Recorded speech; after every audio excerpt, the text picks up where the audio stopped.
BJP ছেড়ে তৃণমূলে যোগ শতাধিক কর্মীর। নবদ্বীপে মন্ত্রী উজ্জ্বল বিশ্বাসের হাত ধরে দলবদল।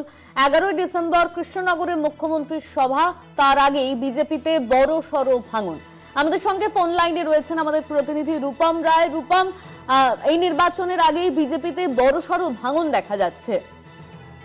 একেবারে অন্য আগামী 11ই ডিসেম্বর কৃষ্ণনগরে আসতে চলেছেন রাজ্যের মুখ্যমন্ত্রী তৃণমূল সুপ্রিমো মমতা বন্দ্যোপাধ্যায়। ঠিক তার আগেই কিন্তু বিজেপিকে ধরাশায়ী করতে একের পর এক কর্মকাণ্ড করছেন, কখনো শান্তিপুর বা কখনো নদিয়ার নবদ্বীপ। এই সমস্ত জায়গাতে কিন্তু রীতিমতো এখন এই যে বিজেপি থেকে তৃণমূলে যোগদানের হিড়িক কিন্তু পড়েছে। এবং এদিন রবিবার বিকেলে কৃষ্ণনগর 1 নম্বর ব্লকের ভালুকা স্কুলে নবনির্বাচিত অঞ্চল সভাপতি মধুসূদন সরকারের নেতৃত্বে আয়োজন করা ছিল ভোট রক্ষা সভা।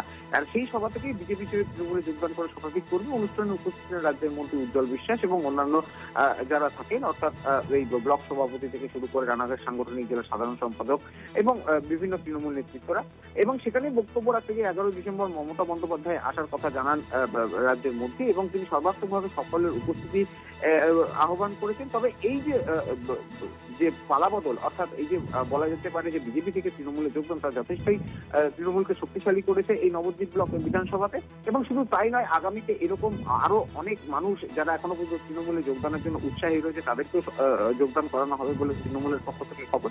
তবে 11ই ডিসেম্বরের আগে এই যে যোগদান, তা যথেষ্টই কার্যকরী এবং বলে মনে করছে রাজনৈতিক মহল। অর্থাৎ নবদ্বীপে যে একে তৃণমূল যেভাবে শক্তিশালী ছিল আরো শক্তিশালী হলো বলে মনে করা হচ্ছে তৃণমূলের পক্ষ থেকে। অনন্যা, ধন্যবাদ তোমায় রূপম। আমাদের সঙ্গে ফোন লাইনে ছিলেন আমাদের প্রতিনিধি রূপম রায়।